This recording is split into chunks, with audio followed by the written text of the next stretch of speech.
And speaking of school, more teachers than ever apparently are fucking the kids. This is a tale literally as old as time. And yeah, there's been reports of more than 100 New York City educators accused of sexual relationships and communications with students as the DOE finally mulls a crackdown. So this is from the New York Post. 100 New York City educators accused of sexual relationships, and the DOE, the Department of Education, finally mulls a crackdown. So dozens of New York City educators have been accused of having inappropriate, often sexual relationships and communications with students, some requesting nude snaps or plying them with money, gifts, or drugs, newly released records show.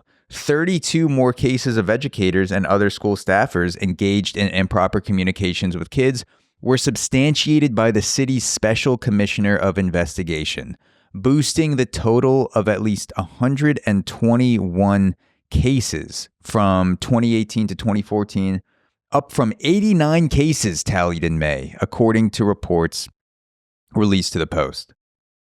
Now, we have to ask ourselves, with all these reports of teachers fucking kids, are the teachers getting more perverted, or are the kids getting hotter? Because this, if we're taking a scientific approach, just hear me out. If we're taking a scientific, precise approach, we have to ask both questions. You can't just go with your bias, which is that teachers are getting more perverted. It might be that the kids are getting hotter on these streets, and that's tempting the teachers. You know, if you look at what kids are wearing these days, if you look at, the dance moves, and, if you're the type of teacher who's into that stuff, you can't get away from it nowadays. You're seeing the kids in the classroom, then, you're swiping through 15-year-olds on TikTok doing the dances, and then boom, you go to sleep. You're dreaming about it as a perverted teacher. Then you wake up in the morning, you're sipping coffee, and the fucking foam in your latte from Starbucks makes the shape of a teenager doing a TikTok dance. And then you go to your classroom and there's more kids and they're just fucking wilding out in the streets, in the school, everywhere. It could be either one. We really don't know. And as scientists here on this show, we really do have to take the scientific approach. It could be that the teachers are getting more perverted. It could be that the kids are getting hotter. It could be a combination of both, and we'll just have to read more of the story to find out. And I mean, look, to be fair to the teachers, the sexting, because there is sexting going on apparently in the classroom. 32 more cases of educators and other school staffers engaged in improper communication with kids. To be fair, the sexting with the students may have been an extra credit assignment. We don't know. We don't know what was going on in the classroom. Maybe it was a teacher that proposed, hey, I will give you guys some extra credit. Whoever sends me the best sext by the end of the day, by 2:55 p.m., gets an A on their next paper. And maybe there was a kid in the classroom who was like, hey, how about instead of writing a think piece on War and Peace for extra credit, what if we just, sext you, Mr. Adams, after class, and that'll be our extra credit assignment. And, things could have been happening. Look, it's never okay. It's never okay, of course, for inappropriate sexual communications to happen between a kid and a teacher. That's just not okay. But if we're trying to figure out what happened, let's get to the bottom of this. I want to see what the extra credit was.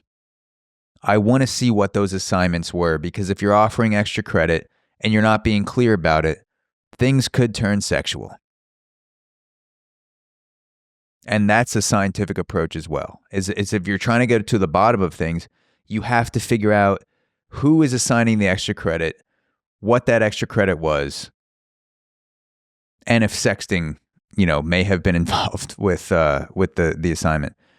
Dozens of educators accused of misconduct with the students. Dozens of educators apparently were accused of misconduct with the students, boosting the total to 121 cases from 2018 to 2014, up from 89 tallied in May, according to reports from the Post.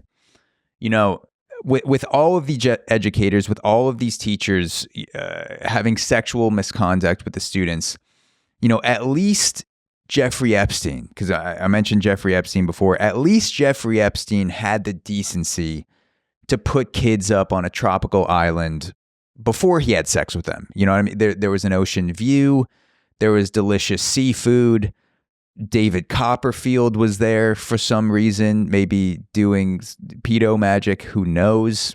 Watch my dick appear out of this hat with a rabbit. I don't know what David Copperfield was doing on this island, putting his dick in a coffin and saying, who wants to come cut it in half? And then his tip is just on the other side. Who knows what David Copperfield was doing on this island? But at least Jeffrey Epstein had the decency to put the kids that, yes, he was molesting heavily, but he was doing it in a place of luxury. And look, again, I shouldn't even have to say this. Obviously, it's wrong for teachers to molest their kids. It's wrong for a sex trafficker, a high-level financier perv to molest kids. But if you're going to do it, the guy who gives the kids the yacht and the island and the oceanfront view, he's got to be ahead a little bit than the teachers. The teachers are banging kids in dusty classrooms and parking lot cars. I'm not saying a competition, but I'm not saying it is a competition, but if it was, Jeffrey Epstein's in the lead right now. He's ahead of the teachers in terms of, the kid molestation HR department. Jeffrey Epstein is giving better conditions for sure. And this is why we need to pay the teachers more so that they can stop being so cheap when they're banging their students. That's a win-win for the teachers and the students. The students are, they're getting banged in better conditions. Maybe the teacher's able to now spring for a hotel room instead of a dusty Motel 6. And the teachers are now making more than $40,000 a year. And I've been saying this for years. Teachers need to get paid more. The teachers need to get paid more so they can start banging their students in better conditions. I don't know how many more times I can be a teacher pay advocate without people listening. And I've been saying this for years. I've been pro-teacher for years. Special Commissioner Anastasia Coleman has recommended 54 times from 2019 to 2023 that the City Department of Education prohibit all employees from contacting students using personal cell phone numbers, social media accounts, or other apps. The DOE repeatedly rejected the recommendation, but told the Post it may finally tighten the rules. So this lady, she was not lazy. Special Commissioner Anastasia Coleman recommended 54 times from 2019 to 2023 that, we should stop teachers from doing sketchy things to the students. And I did the math on this. 54 times in 4 years. That's 13.5 times per year. Over once a month, where the commissioner was like, I think the teachers are fucking the kids. We should probably do something about this. And the Department of Education was like, yeah, no, we're good. We're good. I think we've got things handled on this end. And then the special commissioner was like, maybe we should tell the teachers to stop sending dick and pussy pics on Snapchat. And the Department of Education was like, well, technically that's anatomy. So it is educational, if they're getting these pics. We might want to, see what the educational benefit of these pornographic snaps are from the teachers. So I mean, shout out to Anastasia Coleman for trying. Like, goddamn, 54 times in 4 years saying, like, yeah, I think we have a kid fucking problem in the school. And the teacher was just like, yeah, I think we're good. Oh, the Department of Education was like, yeah, we're good. Don't know why. Can't imagine why you'd think that. Then 53 messages later, they're just like, yeah, okay, I could kind of see, could see your point, you know? Maybe we've let it get a little overboard with 114 cases to date this year. The one thing that I can't stop thinking about, the one thing that I can't get over with this scenario is how have schools banned plastic straws but not kid fucking? Because it seems like you would start with banning the kid fucking, and then 1,000 items down the list, it would be like, all right, let's ban the plastic straw. Like if you bring it up at a meeting, and you have a school district roundtable, and you have items of discussion, and someone says, hey, yeah, I found Sally in the bathroom crying, saying she was getting abused by Mr. Bruno after school the other day. We might want to run an investigation into the history department. And the Department of Education chair is just like, okay, does anyone else have something? And another guy's just like, yeah, what about the plastic straws? I feel like we should get rid of those. Maybe we should switch to paper. I'm just thinking. And then the DOE's like, you know what? I'm hearing what you said about Mr. Bruno molesting that kid, and I'm going to dedicate some more resources to figure out why the hell we haven't banned these plastic straws yet, because that is why Mr. Bruno is so pissed, because he's an environmentalist. He sees these plastic straws. It makes him angry. He goes, why are we still using plastic straws in schools? These are going to kill the turtles. I'm angry. I have to take my anger out on someone. And so I molested a student. And if we get rid of the plastic straws, we get rid of the molestation. And apparently that is the DOE's logic train there. Apparently they're nailing the plastic straw ban while teachers continue to nail the students.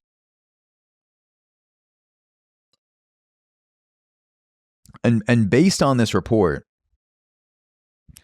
it's like I feel like it's not every teacher, but I feel like every teacher is sexting students. Like it just feels like this with the reporting. Like imagine being the one good teacher who's using their phone for an actual emergency. Like imagine you're like the one teacher in the school who's not molesting kids as an extracurricular, and you're using your phone for an actual emergency, and you're like, I swear I'm just calling the number on file for Erica because her mom said she never came home from school. Like this is an emergency. And the DOA is like, sure, Mr. Comito, or should I say Mr. Capito, we gotcha. And you're like, no, I am calling a student because she may be in trouble. Her mom has and you're just like, yeah, okay, who texts students, Mr. Capito? And you're like, every teacher in this school, because they're all fucking kids except me. I'm the one who and I'm just like the imagine being the one teacher getting caught, and it's like, no, I was actually using it for good. Like I'm not a pedophile. I am actually using a student contact number for a good reason. And then, that would be that would be a hilarious situation, not for the teacher, but just like as a third party where you're like, yeah, Mr. Comito was like the actual good guy on the staff, and now, he's getting taken out for actually using a student's communication number properly for, checking in on someone. And now he got fired, and the rest of the students, or the rest of the teachers that are fucking kids, are still on the staff. So yeah, that wouldn't be good. Here's an example text between a teacher and a student. They actually had this in the article. Here is an example of a back and forth text interaction between a teacher and a student. So the former student A says hi with 2 eyes. And then the teacher, I assume Mr. Maddock, says, "Hey babe, you okay?" And then the former student says, "I'm still sick, no mask. How are you?" And then Mr. Maddock says, "WTF, you whore. Keep your ugly distance." Now, I know what you're thinking. And you're right. The teacher should know better here. You can't text "WTF, you whore" to a student. That is unacceptable because it sets bad abbreviation standards with writing. You just can't send WTF. You send "what the fuck, you whore." That is a much better way to communicate with a student, and also take account of the fact is that you don't want them to get in bad habits with texting abbreviation. So obviously this teacher is out of line sending that message. Then the conversation goes on. The former student says, "I will send it through Discord, OMG." I guess talking about some message or nude, I guess maybe the teacher asked for. Mr. Maddock says, "Closed account, don't bother, thank you. I think things about your appearance." And the former student A says, "Good or bad?" And then Maddock says, "You know good, always good, too good maybe. So secret time, you keep your mouth shut. Okay?" Now the teacher says, "I think things about your appearance." And this is a positive. This is a better text from the teacher, I think, because he's teaching the student the art of suspense. You're building suspense. You're saying, "I think things about you." It's almost like a neg. And you're saying, "I'm not going to tell you what I'm thinking or what type of things, but I'm thinking those things about you." And she says, "What things?"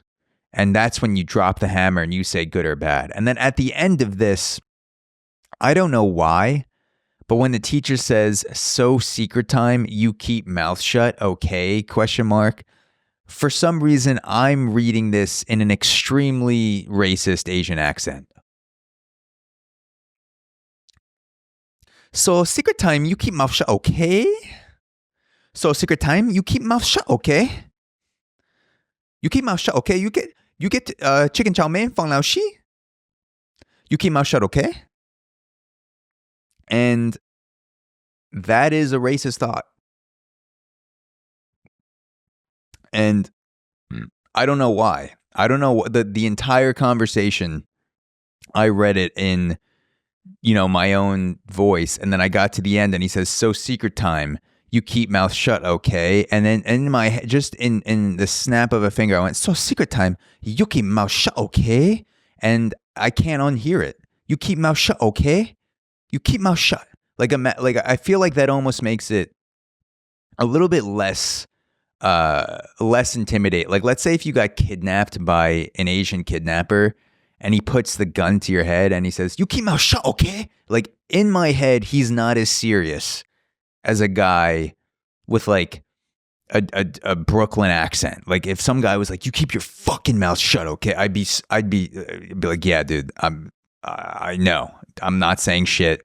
You're going to kill me." But if someone puts a gun to my head and says, "You keep mouth shut, okay?" My fear just went down to like a 2. Like, I'm trying not to laugh. I'm trying not to like do the accent back to the kidnapper and get my brains blown out. There's just something, maybe it's because I just watched Rush Hour 2 and Rush Hour 1 and Jackie Chan is the GOAT. but there is something like disarming about the Asian accent, and I think it's warm and it's charming, but it's hard to like be intimidated by it, and I think that's a good thing. That's a good quality, and I'm just commenting. It's just an observation. It's just an observation.